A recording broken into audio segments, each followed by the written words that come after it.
Sering disebut sebagai wakil Tuhan untuk menegakkan keadilan di muka bumi. Seorang hakim seharusnya bersih dan taat pada hukum. Namun sekali lagi wakil Tuhan ini ditangkap karena kasus suap.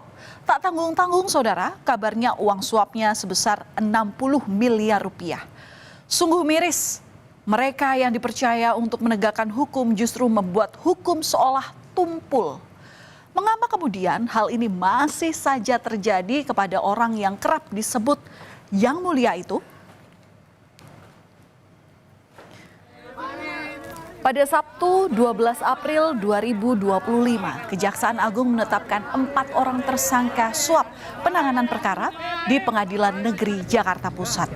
Keempat tersangka adalah Ketua Pengadilan Negeri Jakarta Selatan Muhammad Arief Nurianta, Marcella Santoso dan Arianto selaku pengacara, serta Wahyu Gunawan yang merupakan panitera muda perdata di Pengadilan Negeri Jakarta Utara. Pemberian suap ini terkait pengurusan perkara pemberian fasilitas ekspor minyak sawit mentah atau CPO dan turunannya. Yang menyeret 3 koperasi besar antara Januari 2022 sampai dengan Maret 2022. Agar majelis hakim yang mengadili memberi putusan onslak atau perkaranya tak terbukti dan dapat lepas dari tuntutan hukum. Perkara ini terjadi di Pengadilan Jakarta Pusat.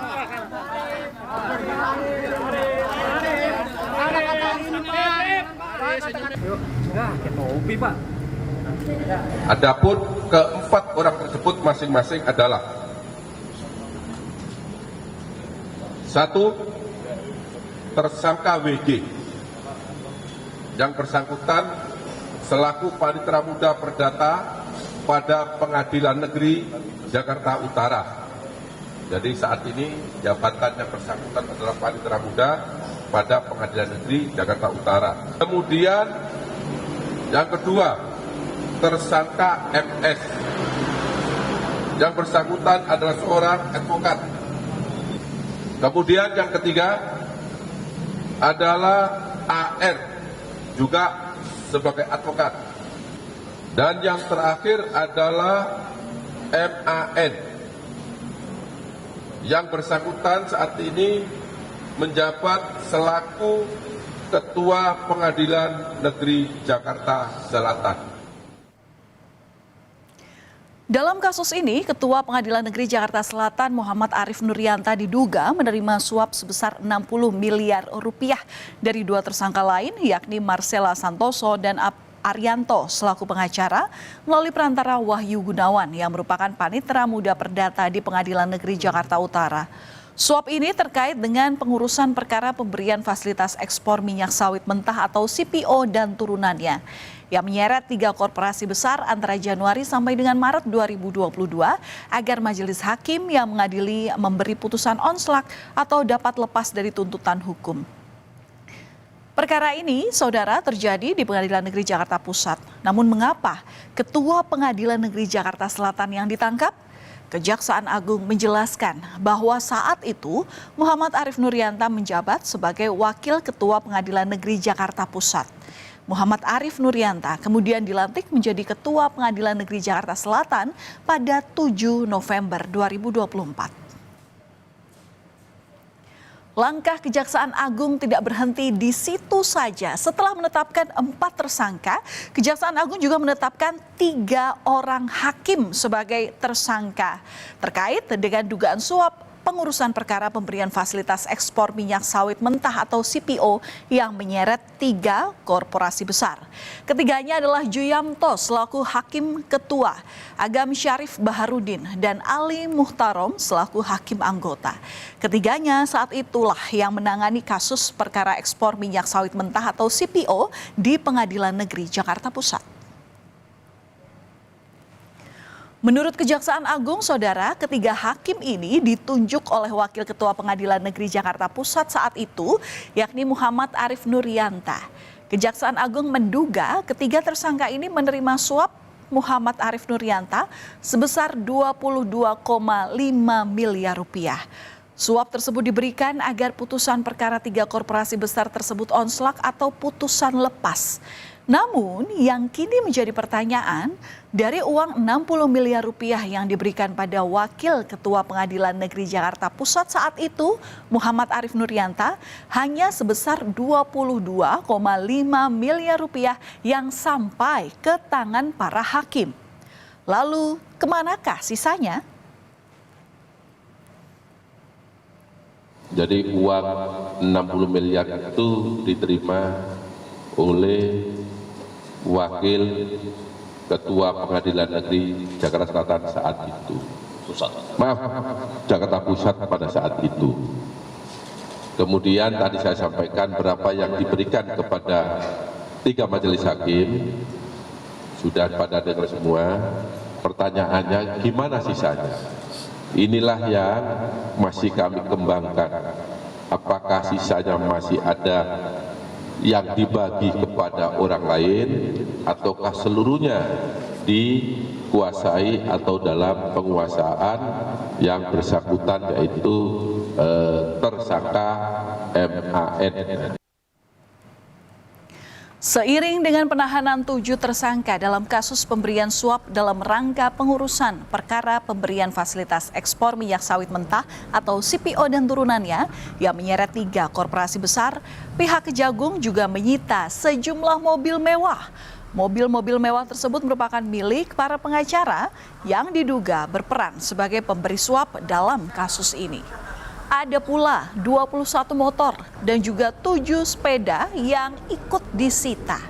Selain mobil dan motor mewah, penyidik juga menyita 10 lembar uang dolar Singapura pecahan 100 dan 74 lembar uang dolar Singapura pecahan 50 di rumah tersangka Arianto, serta 4.700 dolar Singapura di rumah tersangka Marcella Santoso.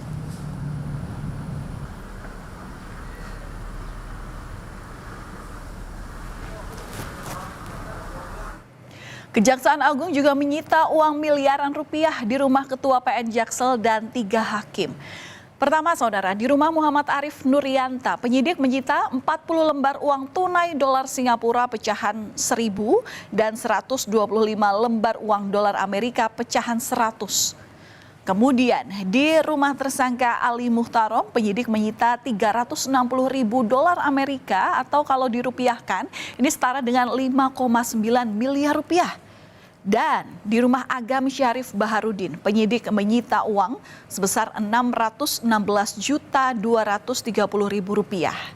Selain uang, penyidik juga menyita sejumlah dokumen. Pasca penetapan 3 hakim sebagai tersangka dalam kasus dugaan suap terkait vonis lepas terdakwa korupsi ekspor bahan baku minyak goreng, Mahkamah Agung menegaskan akan memberhentikan sementara 3 hakim, 1 panitera dan ketua PN Jaksel nonaktif yang terjerat dalam kasus ini. Pemberhentian tetap baru akan dilakukan jika telah ada putusan hukum tetap atau inkrah. Pemberhentian tetap akan diajukan ke Presiden setelah Mahkamah Agung menerima salinan dokumen penetapan tersangka dan penahanan.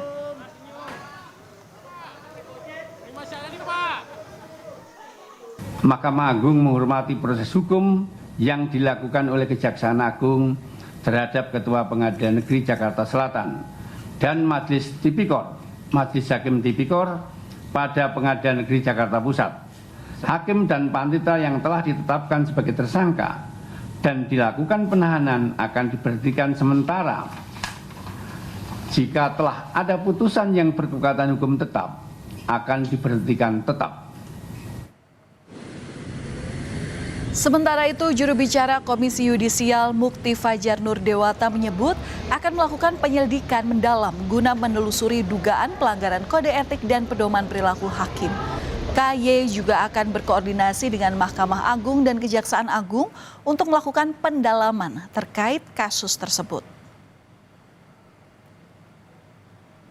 Yudisial sangat menyayangkan dan prihatin sekali terhadap peristiwa tersebut, dan oleh karena itu KY menggunakan hak inisiatifnya untuk menerjunkan tim dalam menelusuri dugaan pelanggaran kode etik dan pedoman perilaku hakim, dan tim juga akan mengumpulkan informasi dan keterangan terkait kasus tersebut,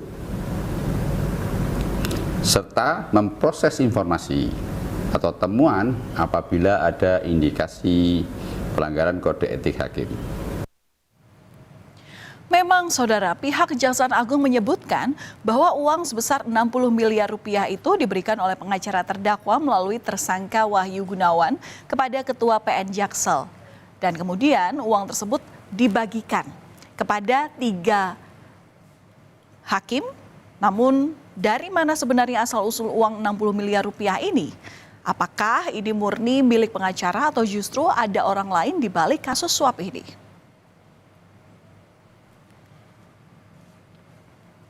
Dan masih segar dalam ingatan kasus serupa yang terjadi di Surabaya, Jawa Timur. 3 hakim ditangkap, Saudara, karena diduga menerima suap. Mereka adalah Erin Tuah Damanik, Heru Hanindyo, dan Mangapul. Mereka ini adalah hakim yang memberikan vonis bebas kepada anak mantan anggota DPR yang terlibat penganiayaan, yakni Gregorius Ronald Tanur. Kalau kita mundur ke belakang, Saudara, pada 23 Oktober 2024, hakim yang menangani kasus Ronald Tanur di PN Surabaya ditangkap dan langsung dibawa ke gedung Kejaksaan Tinggi Jawa Timur. Mereka adalah Erin Tuah Damanik, Heru Hanindyo, dan Mangapul. Ketiganya diduga menerima suap dan atau gratifikasi terkait dengan penanganan perkara tindak pidana umum di Pengadilan Negeri Surabaya atas nama terdakwa Ronald Tanur. Sementara di Jakarta, Kejaksaan menangkap 1 orang berinisial LR yang berprofesi sebagai pengacara. LR ini diduga sebagai pemberi suap dan atau gratifikasi. Kejaksaan Agung melihat ada indikasi kuat bahwa vonis bebas Ronald Tanur adalah karena ketiga hakim ini menerima suap dan atau gratifikasi dari LR.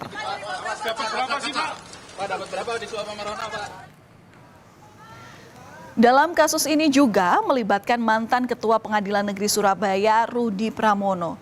Penyidik Kejaksaan Agung menemukan bukti keterlibatan Rudi Pramono atas vonis pembebasan Ronald Tanur yang diputuskan pada 3 hakim di PN Surabaya. Rudi ditangkap di Palembang, Sumatera Selatan setelah Jampitsus Kejaksaan Agung menggeledah rumahnya dan menyita sejumlah barang bukti, yakni pecahan uang tunai yang terdiri dari rupiah, dolar Amerika Serikat, dan dolar Singapura dengan total nilai yakni 21 miliar rupiah.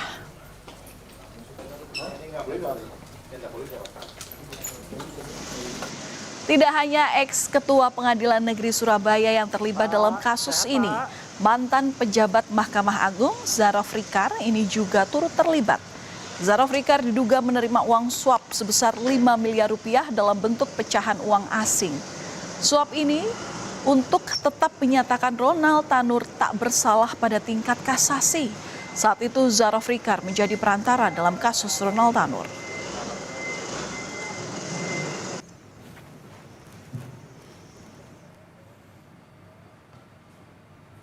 Sungguh miris, Saudara, mereka yang dipercaya untuk menegakkan hukum justru membuat hukum seolah tumpul. Mafia peradilan harus benar-benar diberantas. Karena jangan sampai kesucian peradilan kembali dinodai oleh orang-orang yang tak bertanggung jawab.